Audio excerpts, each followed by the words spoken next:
정용섭의 인문학적 성서 읽기 빌립보서 땅과 하늘 16. 파루시아 4장 4절에서 7절 주 안에서 항상 기뻐하라. 내가 다시 말하노니 기뻐하라. 너희 관용을 모든 사람에게 알게 하라.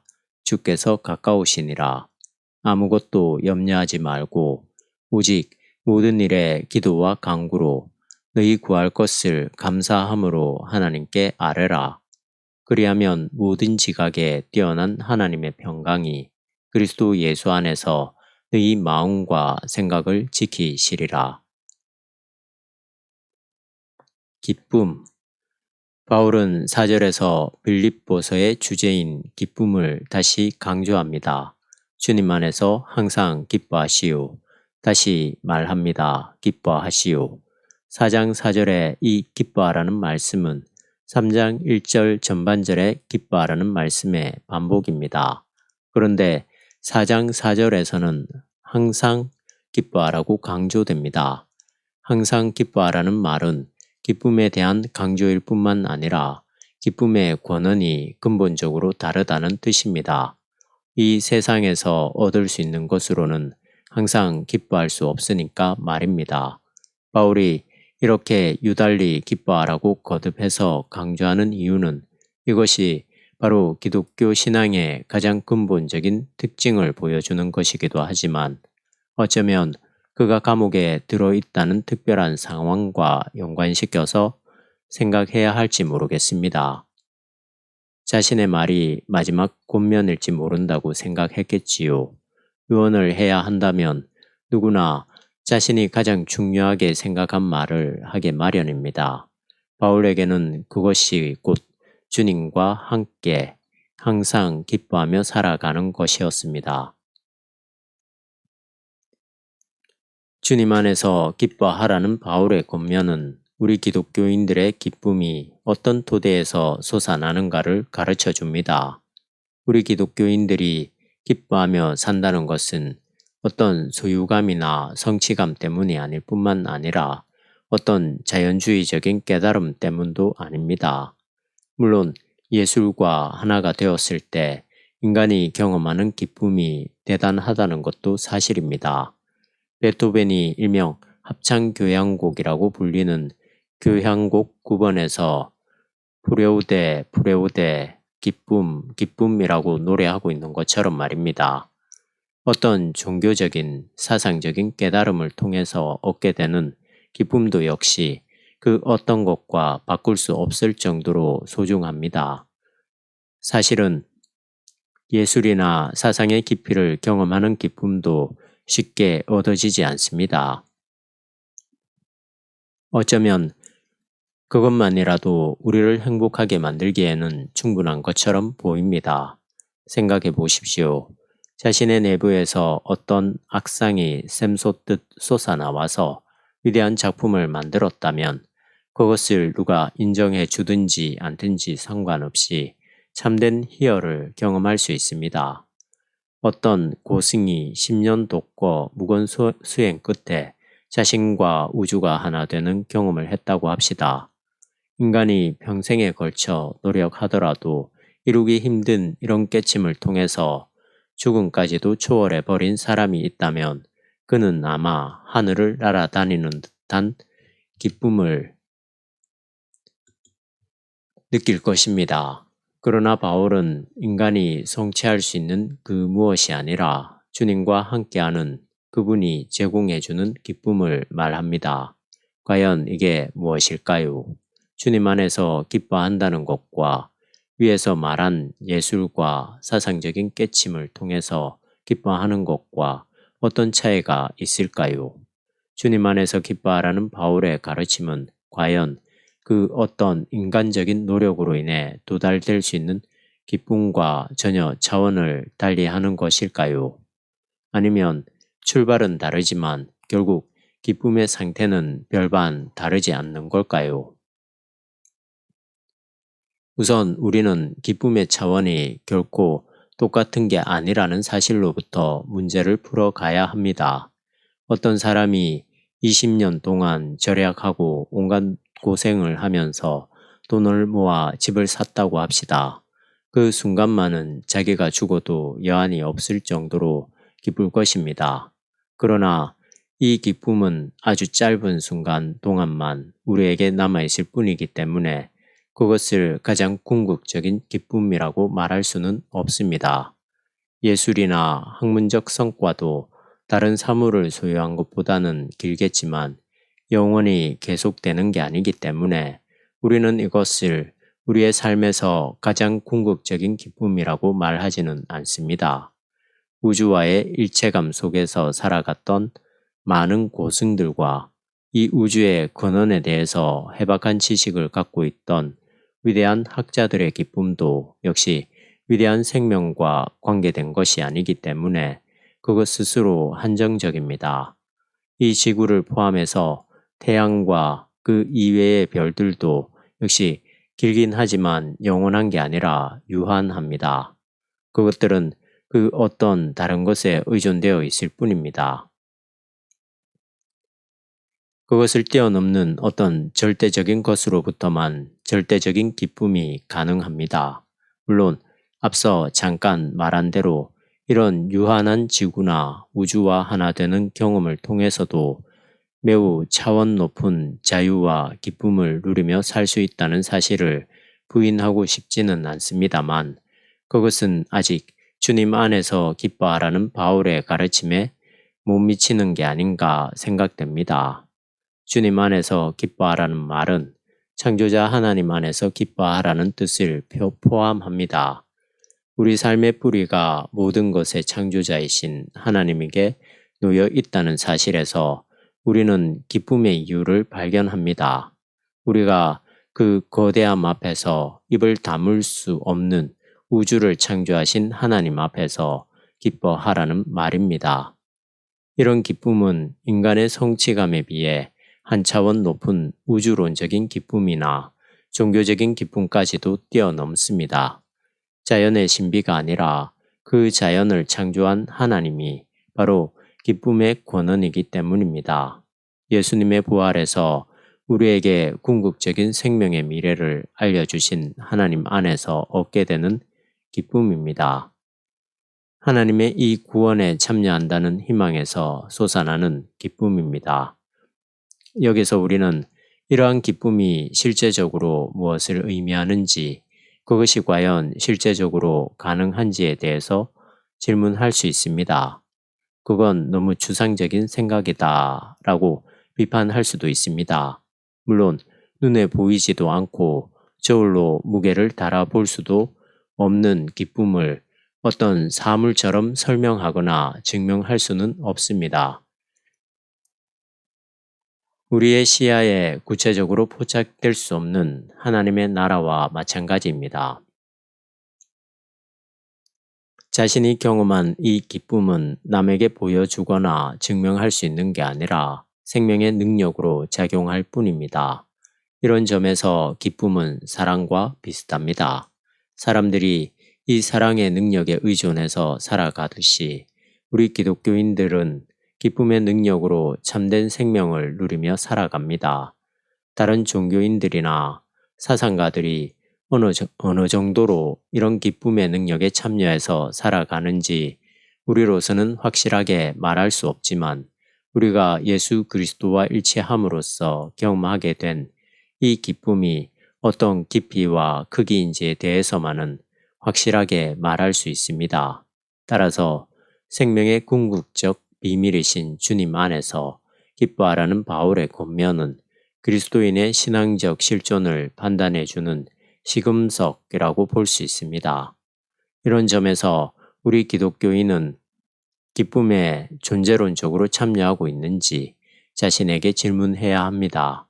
이 세계가 우리의 영적인 시야에 들어와 있고 더 나아가서 우리 삶에 들어와 있는지를 말입니다. 이렇게 살아간다는 것은 쉬운 일이 아닙니다. 왜냐하면 우리는 일반적으로 궁극적 생명의 비밀인 주님 안에서 기뻐하는 것보다는 전혀 다른 즐거움만을 추구하고 있기 때문입니다. 멀리 생각할 필요도 없습니다. 오늘 하루 동안 우리가 무엇 때문에 기뻐했는지를 살펴보면 충분히 알 수 있습니다. 대개는 무언가 우리의 생각대로 이루어지거나 뜻하지 않았는데도 자신에게 이익이 되는 일이 벌어진 것으로 마음이 뿌듯했을 것입니다. 그런데 그런 요소들은 매일매일 변합니다. 어제 기쁜 일이라고 생각했던 것이 오늘은 우리를 괴롭힙니다. 우리 그리스도인들이 이 땅 위에 두 발을 딛고 살면서 흡사 생사고락을 초월한 천사나 도사들처럼 살아갈 수는 없지만 기쁨의 권원을 주님 안에 두어야 한다는 사실을 매일 상기하면서 삶에 대한 인식을 심화시켜 나갈 필요가 있습니다. 이것이 곧 깨어 있으라는 명령에 순종하는 기독교인의 삶이 아닐까요? 관용. 기뻐하라는 권명과 짝을 이루는 말씀이 5절에 나옵니다. 당신들의 관용을 모든 사람들에게 알게 하시오. 관용이라고 번역된 헬라어 에피에 이케이아는 역경을 당해도 쉽게 동요되거나 넘어지지 않고 평정을 유지하는 영적인 인내심을 가리키기도 하고, 칼빈, 자신의 당연한 권리를 포기하고 다른 사람을 향해서 너그럽게 대하는 태도를 가리킨다고 합니다. 켄트. 디모데전서에는 이 단어가 감독직을 맡은 사람들에게 요구되는 성품으로 거론되었습니다. 여기 빌립보에서는 기독교 공동체의 특징을 드러내는 표식으로 사용된 것입니다. 바울이 기뻐하라고 강조한 다음에 관용을 나타내라고 권면하는 이유는 그 기쁨이 사람들에게 증거될 수 있는 길이 바로 관용에 있기 때문입니다.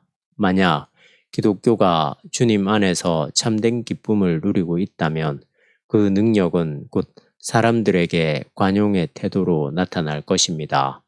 그 이외의 길은 없습니다. 또한 기쁨은 기쁨 자체를 목적으로 하기보다는 이웃과의 관계를 목적으로 한다는 점에서도 역시 관용의 태도는 중요합니다.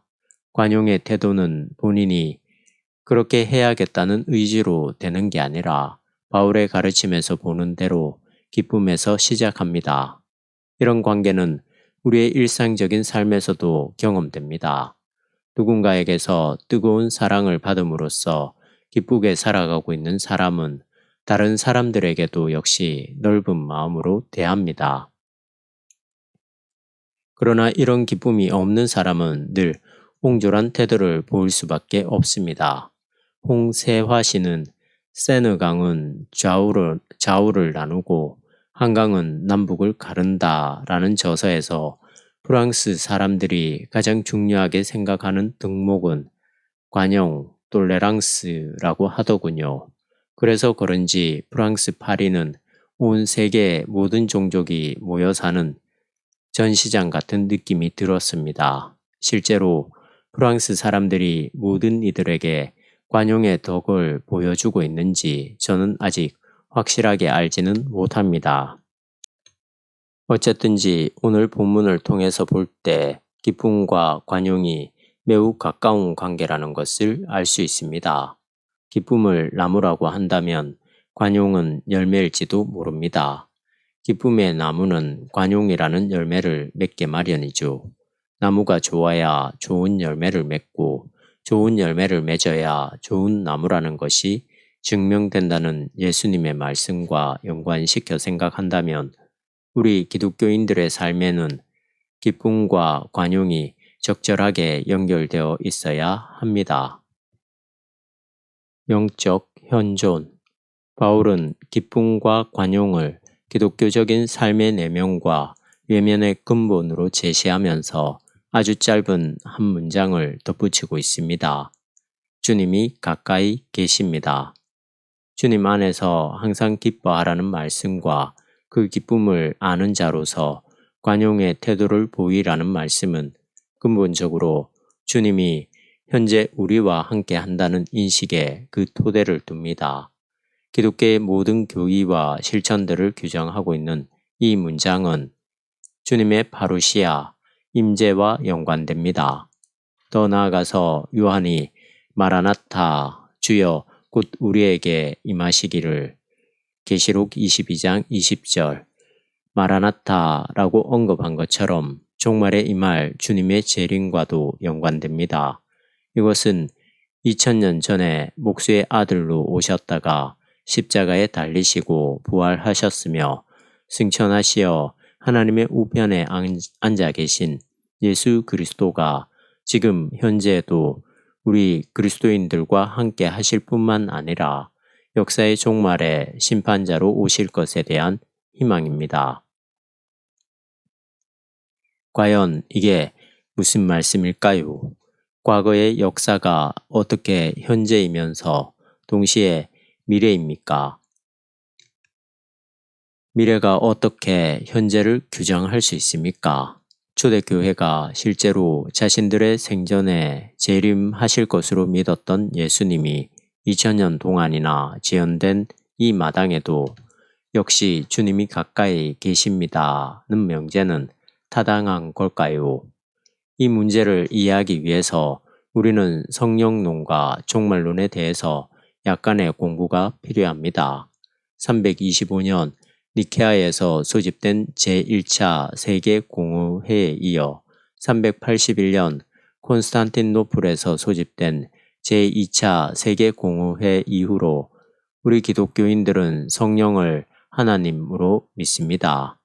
전지전능하고 무소불위하신 하나님과 역사에 실존하셨던 아들로서의 하나님은 현재 영으로 우리와 함께 한다는 뜻입니다. 즉, 성령은 하나님의 현재적인 존재 양식입니다.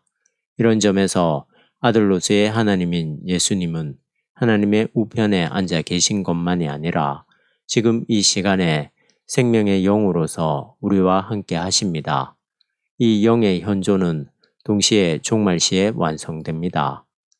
우리는 오늘날 신비하게 보였던 모든 사물과 사건들이 그 본래의 모습을 온전하게 드러낼, 즉 하나님의 계시가 완전히 드러나게 될 종말에 예수 그리스도가 재림하신다고 믿습니다.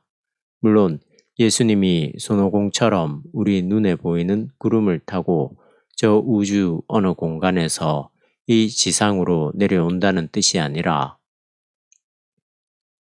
우리가 아직 알지 못하는 방식으로 예수 그리스도의 통치가 완성된다는 것을 의미합니다. 그때를 기다리며 살아가는 사람들이 바로 종말 공동체인 기독교인들입니다. 아마 어떤 분들은 위에서 언급된 성령론과 종말론에 대한 짤막한 설명을 받아들이기 힘들다고 생각할지 모르겠습니다. 지금 우리의 물리학적 상식으로 볼 때 너무나 허황한 요설에 불과하다고 여길지 모르겠습니다. 그러나 우리는 우리가 확실하다고 생각하는 그 근거들이 얼마나 부분적이고 얼마나 한정적인지 알기만 한다면 기독교의 교의가 말하는 하나님의 존재론이나 종말론에 대해서 완전히 동의하지는 않는다고 하더라도 적극적으로 반대하지는 못할 것입니다. 우선 시간의 본질에 대한 것만 생각해도 그렇습니다. 현대 물리학에 대한 초보적인 상식을 갖고 있다면 우리가 현재 경험하고 있는 시간 개념이 그렇게 절대적이지 않다는 사실을 인정할 것입니다. 베드로는 이렇게 말했습니다. 사랑하는 자들아, 주께는 하루가 1000년 같고 1000년이 하루 같은 이 한 가지를 잊지 말라. 베드로후서 3장 8절. 공간도 마찬가지입니다. 우리의 가시적인 공간의 궁극적인 시면에 무엇이 있는지 확실하게 말할 수 있는 사람은 아무도 없습니다. 어떤 사물의 본질에 대해서는 어떤 면에서 과학자들보다 시인들이 훨씬 가깝게 접근해 있는지 모릅니다. 셰익스피어는 인간의 삶을 한여름밤의 꿈으로 생각했습니다. 우리가 도저히 종잡을 수 없이 돌아가는 인간사에 요정들이 참여하고 있다고 말입니다. 우리는 우리에게 낯익은 것만을 확실한 사실이라고 생각하는 태도를 버리고 아무런 선입관 없이 사물을 직관하는 동시에 그것에 보이지 않는 혹은 숨어 있는 심연의 가능성을 열어두어야 합니다. 그렇다고 해서 하나님의 자리가 이렇게 막연한 개연성에만 있다는 뜻은 아닙니다.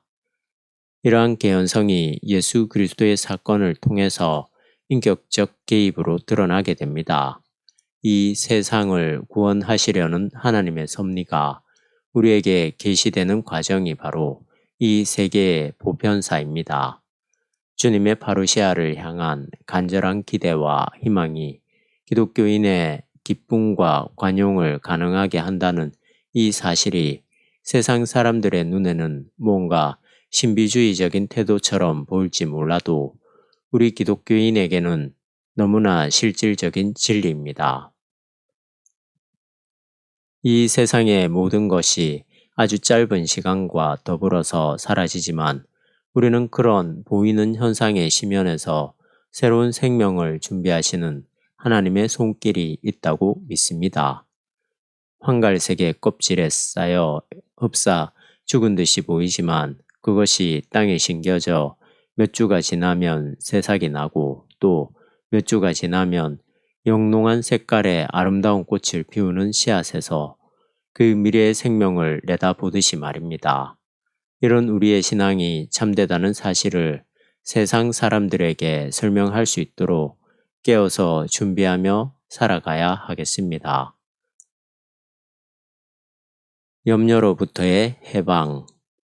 주님이 가까이 계시다는 사실에 근거해서 항상 기뻐하며 사람들에게 관용을 알게 한다는 것은 곧 모든 염려로부터 벗어나 있는 삶의 모습입니다.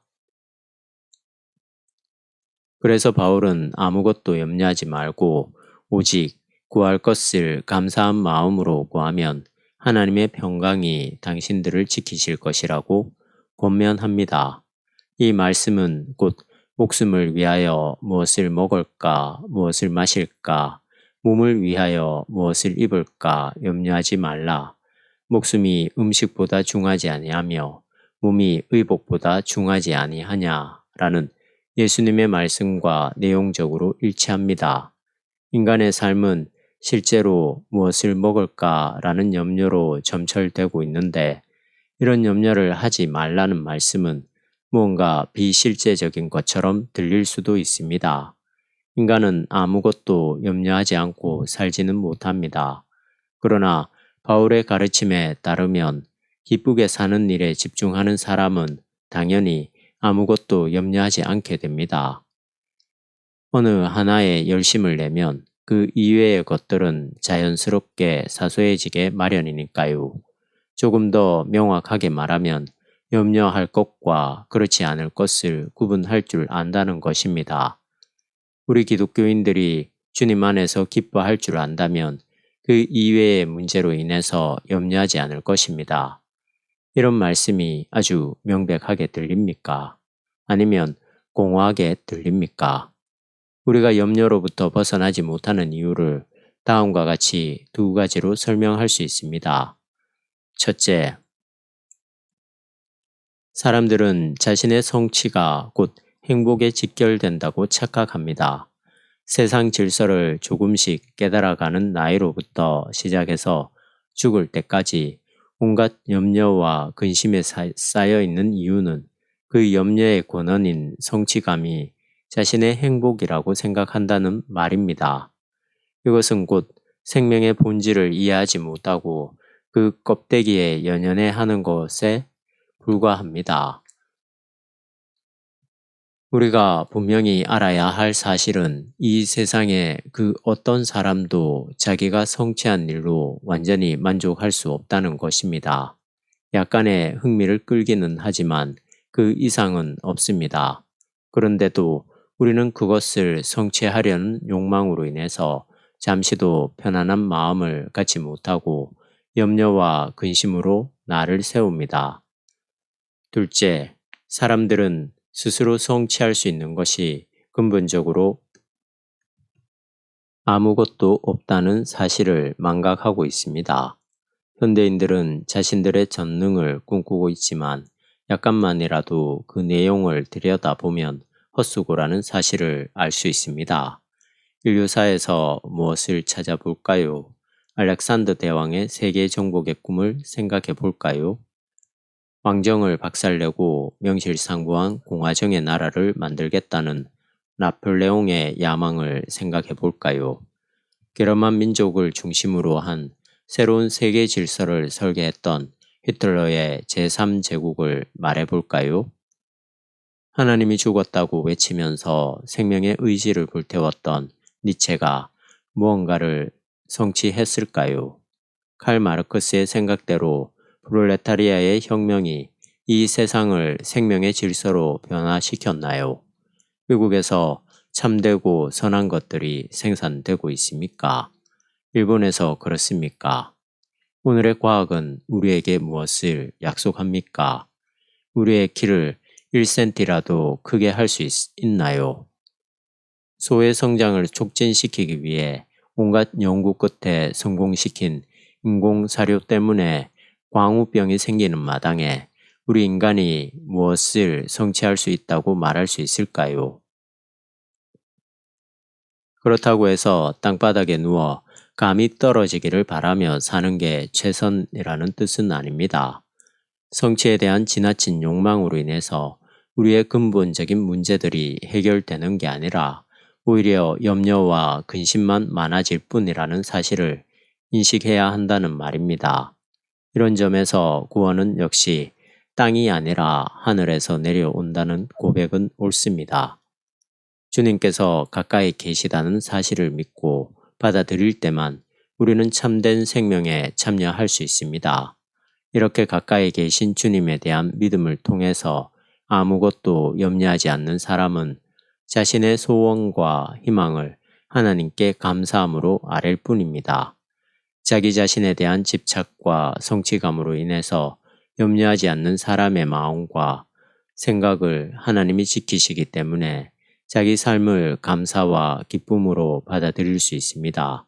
이는 역으로 말해서 자신의 마음과 생각이 일정하지 않고 혼란스러워진다는 것은 하나님이 지키지 않는다는 사실을 의미합니다. 우리 자신이 우리를 지키며 사는 것이 이는 불가능한 일인데 지혜롭습니까? 아니면 하나님이 지켜주신다는 사실을 알고 사는 사람이 이것이 참인데 지혜롭습니까? 하나님의 평화.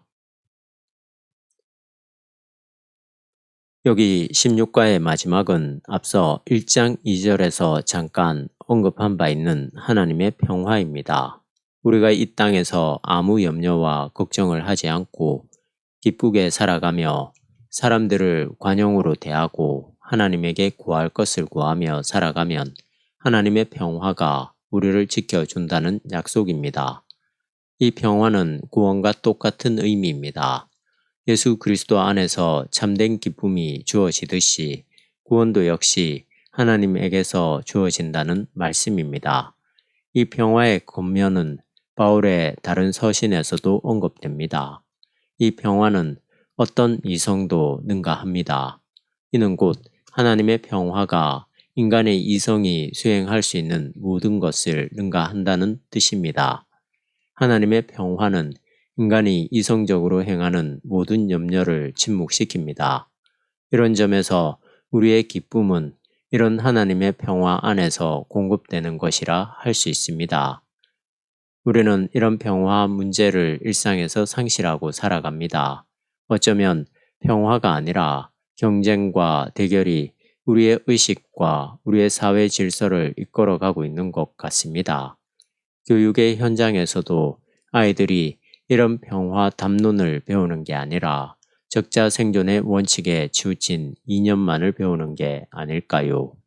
물론 어디서나 선의의 경쟁이 필요하며 그런 경쟁이 인간의 창조력을 확대시키기는 합니다만 오늘날 이런 선의의 경쟁조차도 그것으로 끝나는 게 아니라 상대방을 지배하는 경향을 보이고 있다는 데에 문제가 있습니다. 사람들이 평화를 말하기는 합니다만 그런 평화는 대개의 경우에 힘에 의해 강제된 질서에 불과합니다. 진정한 의미에서 코이노니아가 이루어지는 샬롬이 아니라 힘이 강한 쪽에 의해서 어쩔 수 없이 유지되는 형식적, 요식적 평화라는 말씀입니다.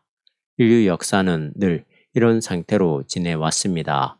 소위 팍스 로마나는 늘 로마의 입장에 의해서 강제된 평화이지 피식민지의 입장에서는 용납할 수 없는 것이었습니다. 생각해 보십시오. 예수님의 시대에서도 우리가 알 수 있듯이 본디오 빌라도라는 로마 총독이 예수님을 십자가에 달도록 내어준 것도 역시 유대 지역의 소요를 막아내기 위한, 즉 로마의 평화를 위한 조치였습니다. 로마의 권위만 흔들리지 않는다면 그들은 어떠한 불의도 마다하지 않았습니다. 오늘날 팍스 아메리카나의 본질은 과연 이런 로마의 평화와 다른 걸까요? 그들도 역시 미국의 평화만 위협받지 않는다면 더 나아가 자신들의 정치, 경제적 이익을 위해서는 부도덕한 전쟁과 외교 정책을 마다하지 않았습니다. 월남전이 그 단적인 예이며 또한 우익 독재자들에 대한 지원이 바로 그것입니다. 이 글을 쓰고 있는 이 순간에도 2001년 10월 2일 이 글을 쓰고 있는 이 순간에도 미국은 세계무역센터 빌딩 폭파 혐의를 받고 있는 빈 라덴을 체포, 제거하기 위해서 그의 은신처를 제공하고 있다고 여겨지는 아프가니스탄에 대한 전방위적인 압력을 행사하고 있습니다. 아프가니스탄을 국제적으로 고립시키고 탈레반 정권과 내란을 벌이고 있는 북부 동맹군을 적극적으로 지원하고 급기야 미국이 직접 아프가니스탄을 공격하겠다고 합니다. 이들의 행태는 2000년 전 로마가 벌였던 것과 흡사합니다. 힘이 있는 사람이 그것을 유지할 만한 도덕성을 갖지 못했을 때 소위 람보식으로 정의를 강요합니다. 이런 식으로 이 지구상의 테러가 종식될 수 있으며 진정한 평화가 정착될 수 있을까요? 물론 우리는 어떤 경우라도 일반 대중을 향한 테러의 비열성과 무모성을 비호하면 안 되며 이 테러를 막아내기 위한 각종의 조치를 취해야만 합니다. 다만 일방적인 힘을 통해서 테러를 제어하려는 발상은 오히려 테러와 복수의 악순환만 야기한다는 점을 지적하는 바입니다. 이 글을 다시 검토하고 있는 2003년 4월 12일 현재 미국은 막강한 화력을 앞세워 3주간에 걸친 이라크 공격에서 사실상 승리를 거두고 뒷정리를 하고 있습니다. 이제 미국은 지구라는 이 작고 푸른 별에서 유일한 강국으로서 자신들의 평화만을 일방적으로 확대해 나갈 것 같습니다. 오늘 바울이 하나님의 평화가 예수 그리스도 안에서 우리를 지키신다는 말씀은 그저 상투적인 공자님 말씀이 아니며 단순한 개개인들이 심리적으로 마음의 평화를 가지면 된다는 것도 아닙니다. 하나님의 평화는 인간과 인간, 집단과 집단, 국가와 국가, 인간과 자연에 이르는 우주적인 샬롬을 일구어내는 생명의 힘입니다. 이것이 곧 하나님이 우리와 함께 계신다는 파루시아의 사건입니다.